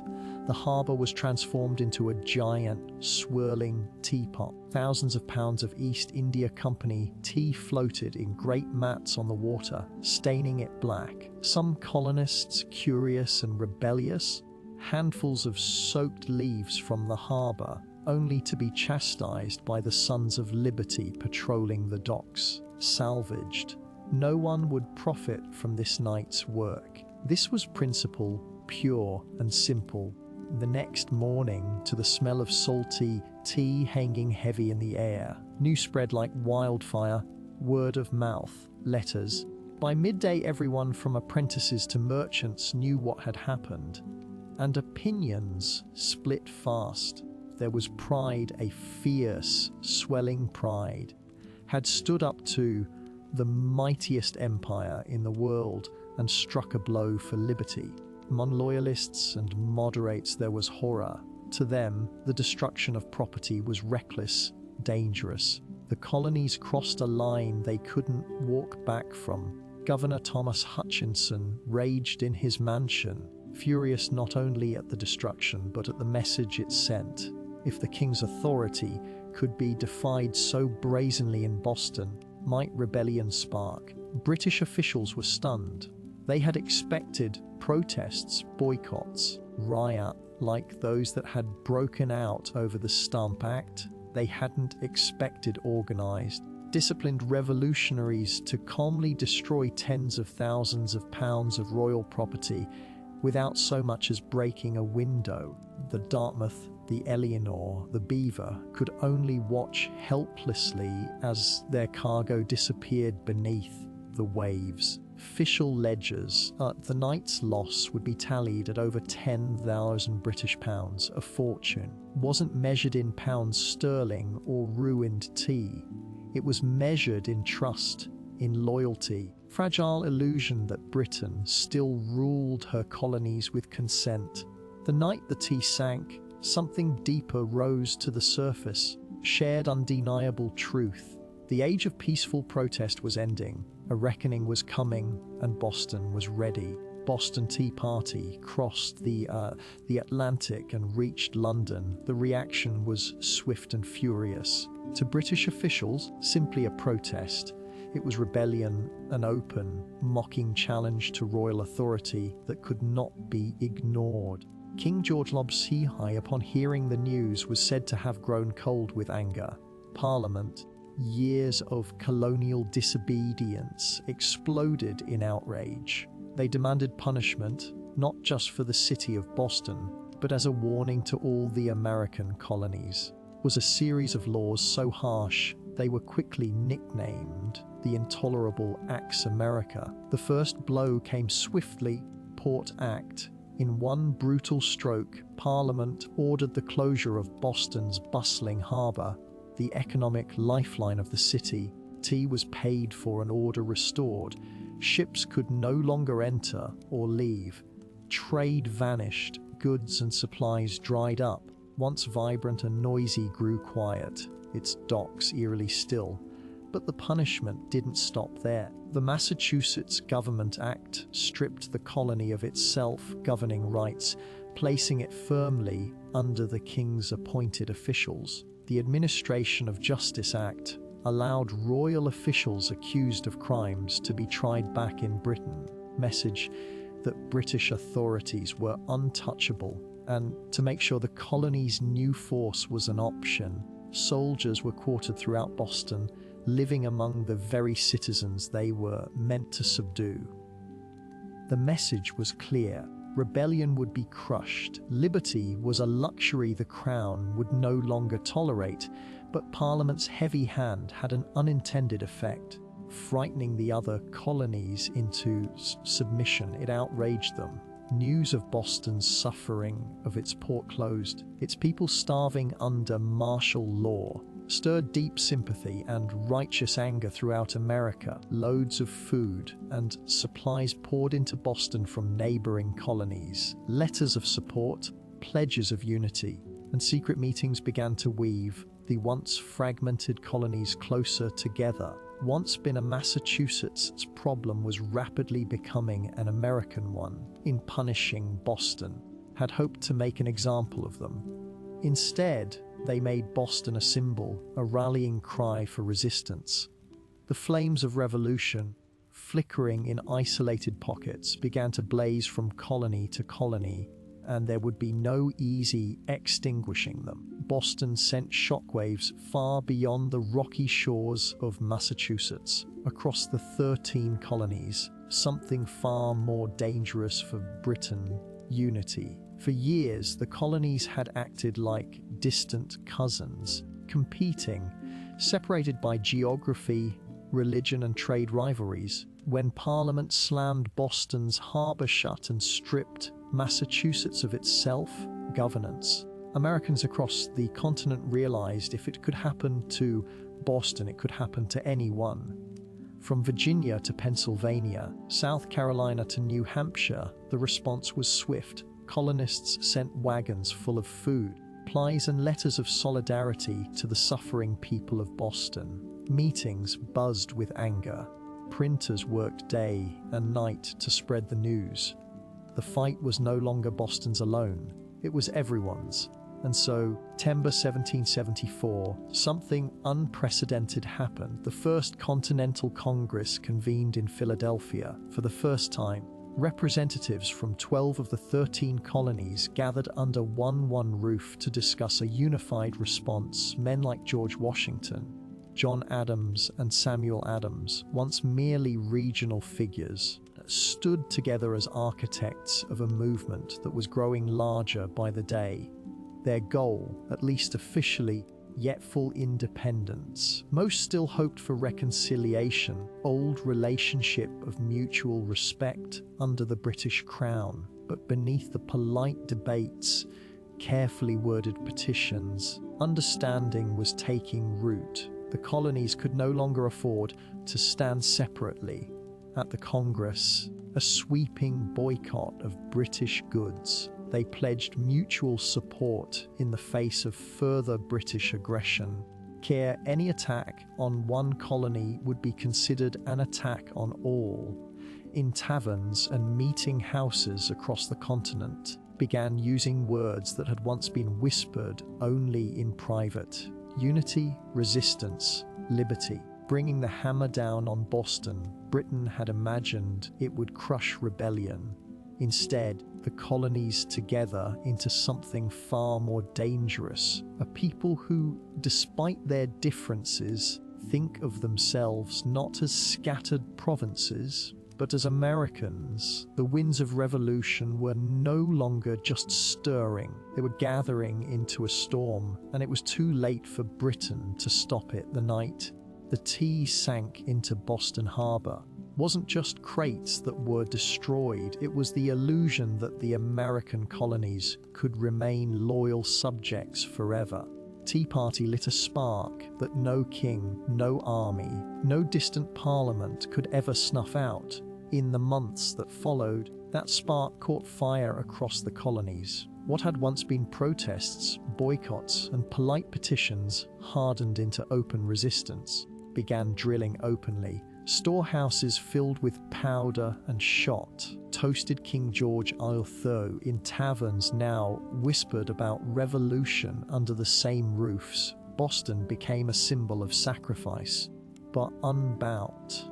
The more Britain tried to tighten its grip, the more the colonies slipped through its fingers. The closed, silent harbor of Boston was a silent reminder that tyranny had met its match in American defiance. When Parliament passed the intolerable acts they intended to make an example out of Boston to scare the other colonies into submission, they had created a martyr city, a rallying cry. From Georgia to New Hampshire, their fates were tied together.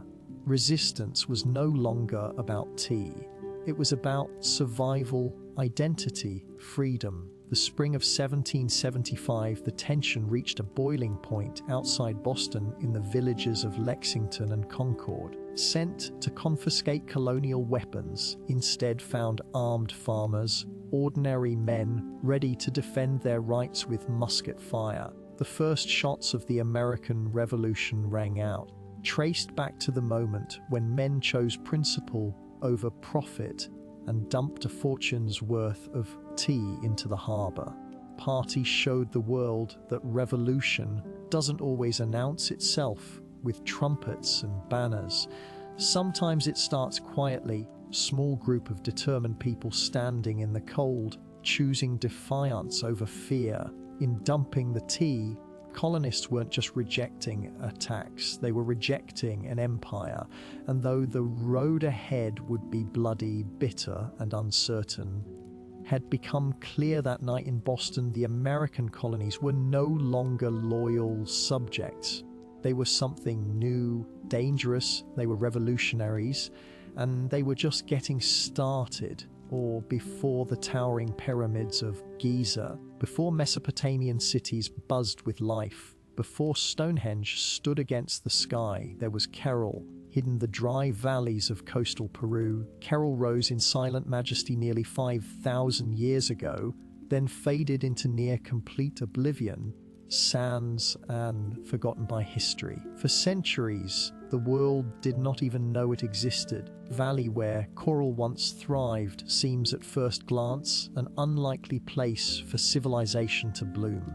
The landscape is parched, barren, the river little more than a thin silver thread winding through rocks and dust. To most eyes it looked inhospitable, yet it was here, amid the desolation, that one of humanity's earliest great cities took shape. Just a collection of scattered huts or a temporary trading post. It was a planned city sprawling over 150 acres, plazas, residential quarters, and ceremonial spaces. It had scale, purpose, and vision. Society blossoming centuries before the Egyptians began stacking stones into pyramids of their own.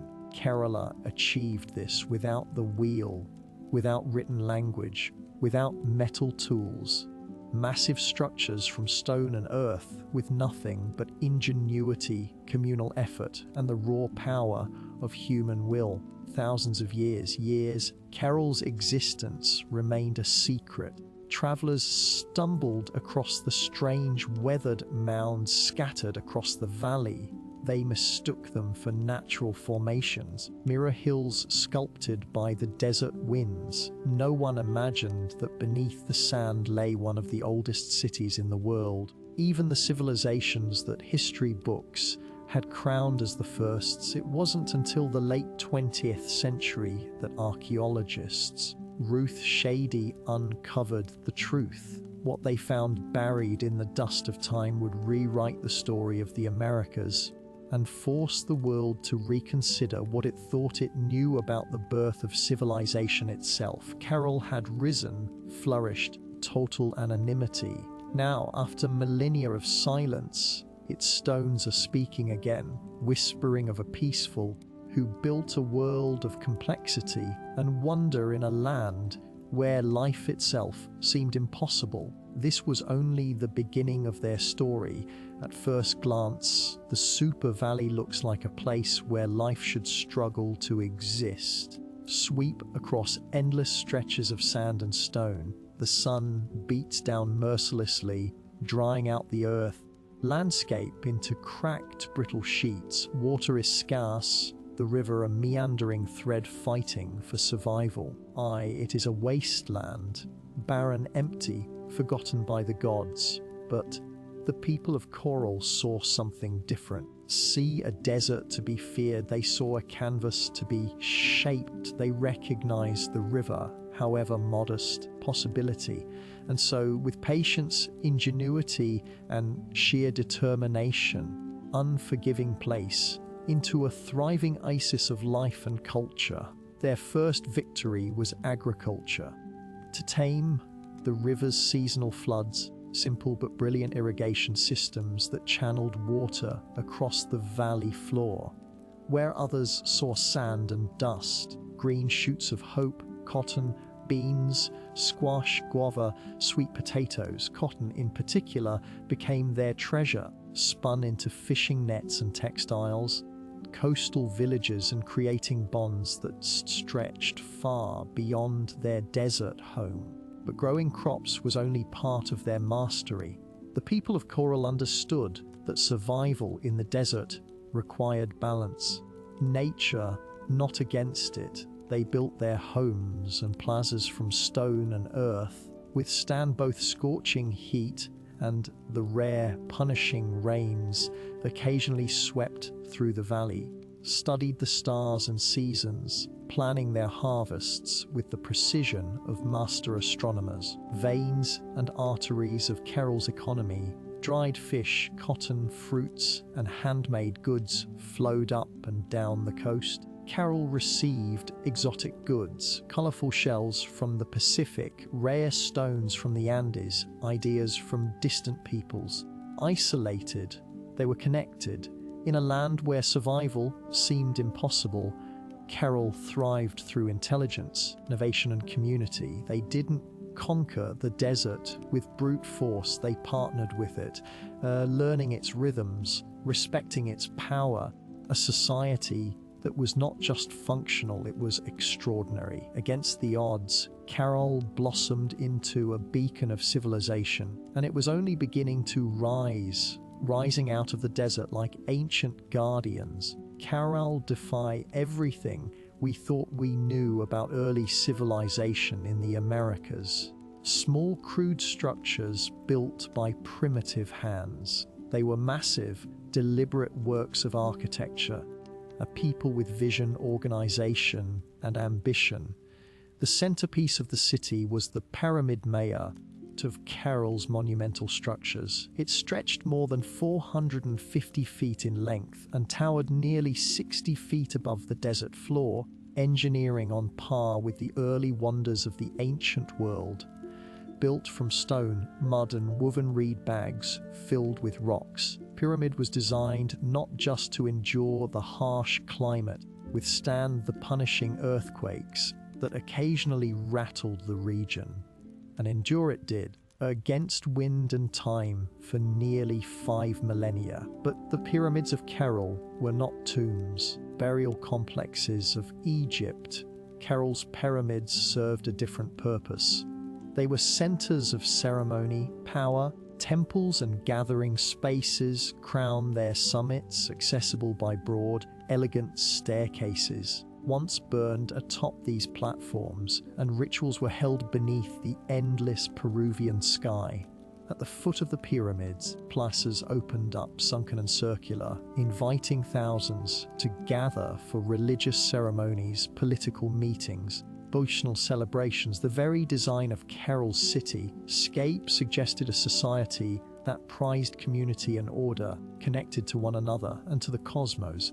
Around the pyramids, smaller residential complexes found out to priests, administrators, artisans, and farmers.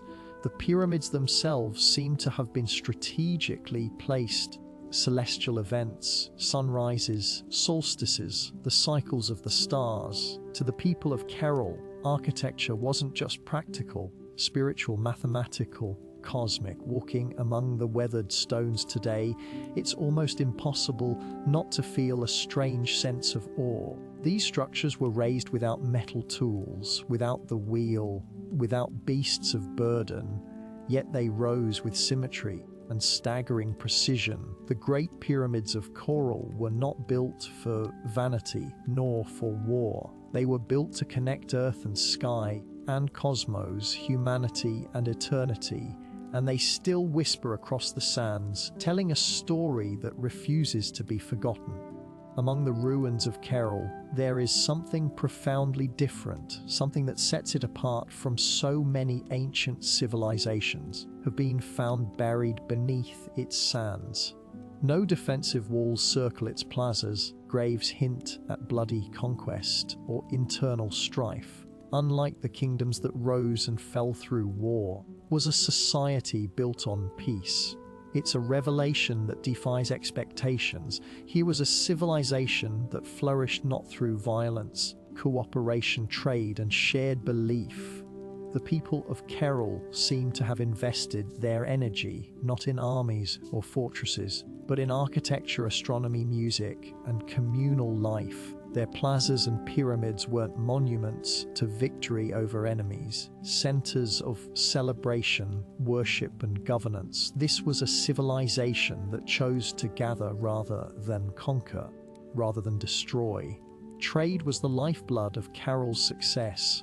Cotton, grown along the fertile river banks, was spun into fishing nets that were traded with coastal communities. In return, Carol received dried fish, an essential source of protein, exotic goods from faraway places, colorful shells from the Pacific, precious stones from the highlands, tropical fruits from distant valleys. This wide network of trade stitched the region together, flung communities into a peaceful web of mutual benefit.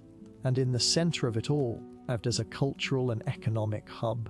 Religious and ceremonial life played a vital role in maintaining social harmony. Cities' grand public spaces and sunken plazas likely served as stages for rituals that united the people under shared spiritual beliefs. Music filled these gatherings, flutes carved from condor bones, drums made from deer hides, soundscapes that echoed across the desert, tying individual lives to something greater. Two appeared to rely less on military strength and more on spiritual authority and civic organization. Must have coordinated massive construction projects, seasonal agricultural cycles, and complex trade agreements without leaving behind the brutal scars of war. In an ancient world so often defined by conflict, Carol stands as a shining exception.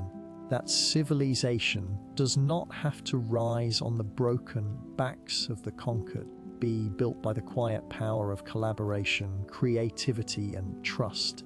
That Carol still seemed to hum with echoes of a world long gone.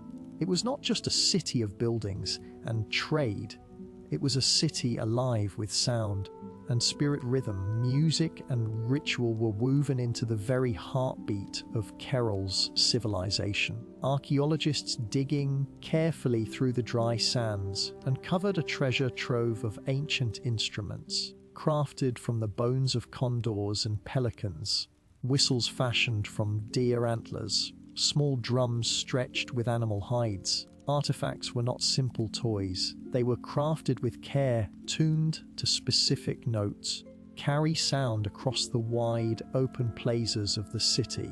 In a world without written language, music spoke the language of the soul. The low thrum of drums rising at dusk, flutes keening like the desert wind, the sunken plazas as hundreds gathered under the fading light. Fires would crackle atop the pyramid platforms, dressed in intricate woven garments, would chant to the gods of the river, the earth, the stars. In those moments, just a city, it was a symphony. The layout of Carol itself suggests that ritual life was at its core. Plazas were not mere open spaces. They were stages for communal ceremonies, carefully designed to draw people together. Circular courts acted like ancient amphitheaters, focusing sound and sight onto the rituals performed at their centers. All the pyramids loomed, not as tombs, but as sacred mountains built by human hands, linking the earth to the heavens, marked the turning of the seasons, the cycles of planting and harvest, the movements of the stars. Music was not just entertainment, it was a bridge between people, between nature and the divine, between the known and the mysteries beyond. Murals, no terrifying gods of war, no bloodthirsty sacrifices. In Carol, the spiritual world seems to have been one of harmony, celebration, and reverence. Even today, when the desert wind whistles through the ruins, you can almost hear it. Faint strains of ancient music, the forgotten songs of a people who found beauty, meaning, and connection in the heart of the harsh sands, was not just a place of music, trade, and ritual. It was a marvel of engineering, a testament to human ingenuity in one of the harshest landscapes on Earth. Without metal tools, without the wheel, without draft animals, of Carol shaped a city of stone and earth that has endured nearly 5,000 years. Their achievements were astonishing. Pyramids rose from the desert floor, constructed not with small, fragile bricks, but with enormous stones carried across the dry valley. Workers transported rocks using reed bags, baskets strong enough to bear heavy loads, woven from the very plants that grew along the riverbanks. Upon layer they built with care, stacking stone and filling the interiors with rubble to create structures that could withstand not only time, but nature's fury. And they understood nature well. Coral lies in a region prone to violent earthquakes, yet their pyramids and plazas survived largely intact. Earthquake-resistant architecture, builders used flexible construction techniques, layered fills, wide foundations, corners that allowed their monuments to absorb and dissipate seismic energy. It was engineering born not from textbooks, intimate knowledge of the earth itself. Water management was another silent triumph. Despite living in a desert, coral developed sophisticated irrigation systems, carefully guided river water to their agricultural fields, allowing crops to flourish even during dry seasons. Wasted. Every drop mattered. The layout of coral itself reflected brilliant urban planning. Structures aligned with key astronomical points, suggesting a deep understanding of the solar cycles. The sunken plazas with their precise geometry were more than gathering places. They were instruments for tracking the heavens, allowing priests and astronomers to predict seasons crucial for survival. Even the city's organization spoke of a complex society. Residential zones, administrative areas, ceremonial centers, all were arranged in harmony, balancing communal life with sacred spaces, just for the moment, but for generations. Today, as modern engineers marvel at Carroll's resilience, they are reminded that greatness is not measured by technology alone. Sometimes the deepest wisdom lies in understanding the forces of nature, not against it. Carroll's stones have endured storms, quakes, and the erosion of time itself, as a silent testament to a civilization that engineered their dreams into the desert sands. For centuries, flourished a beacon of peace, music, trade, and architectural mastery in the desert sands, and then, quietly, almost without a trace, it was abandoned. No fires marked its fall, no signs of conquest scour its walls. Graves or shattered monuments tell a story of sudden disaster. Instead, coral simply faded, its plazas emptied. To the drifting sands, its flutes and drums silenced by time. Why did they leave? Still lingers like a ghost across the super valley. Some scholars believe that environmental change struck the final blow, suggests that a long period of drought may have crippled coral's agriculture.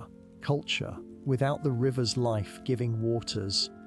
Trade networks dependent on surplus cotton and food would have faltered. Balance Carroll had maintained with its harsh environment may have finally tipped beyond repair to shifting trade routes as neighboring cultures grew and new centers of power emerged along the coast and inland might have diminished. Perhaps the goods they once supplied, cotton, fish produce, longer enough to sustain their role as a dominant city. Slowly, the lifeblood of commerce drained away. Still others whisper of internal decline. Without written records, we can only imagine political struggles, religious upheaval, simple exhaustion after centuries of growth. Even peaceful societies can fracture under pressure when survival becomes uncertain. Seems to have been gradual, not sudden.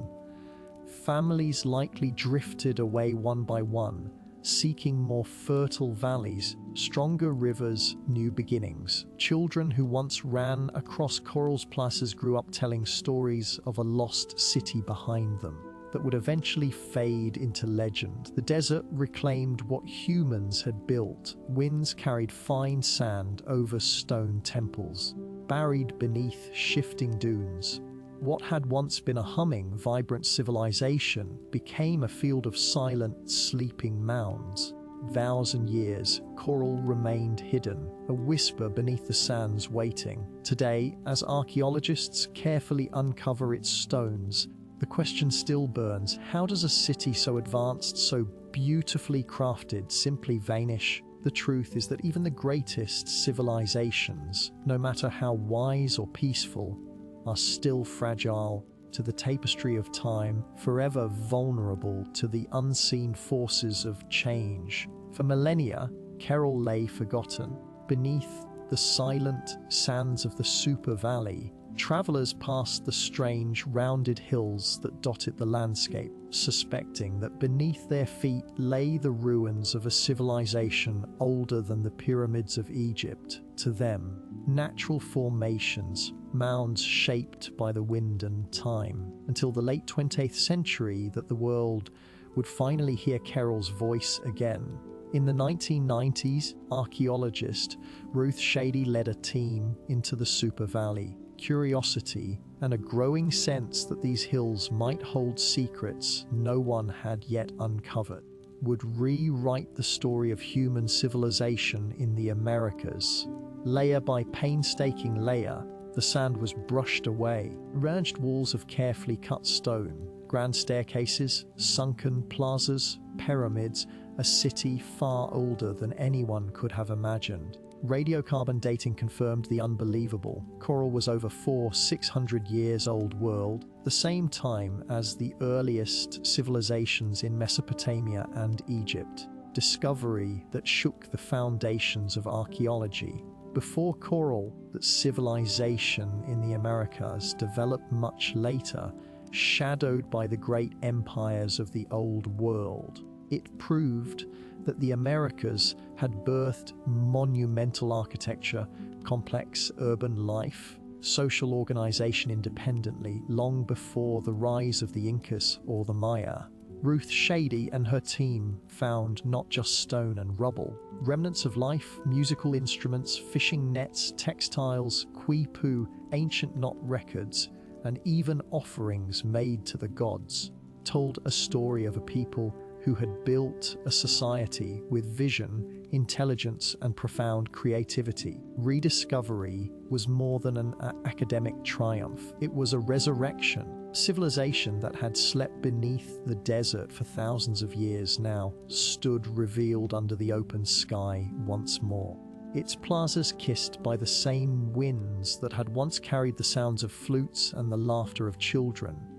Today, as a UNESCO World Heritage Site, a fragile, priceless link to humanity's earliest dreams of building, belonging, the sands had hidden Carol well, but in the end, the stones endured, waiting for someone to listen, to see, to remember. Silent giant, a reminder that civilization's roots stretch far deeper than we once believed. Pyramids and plazas, the ancient stones whisper a story that reshapes our understanding of humanity's journey, and of conquest and bloodshed, but of harmony, ingenuity, and hope. Long before the towering empires of Greece, Rome, or even Egypt, of Carol were building something extraordinary. They raised pyramids without the wheel, the stars without written records. They created a thriving society rooted in trade, music, ritual, and engineering, leaving scars of war upon the land.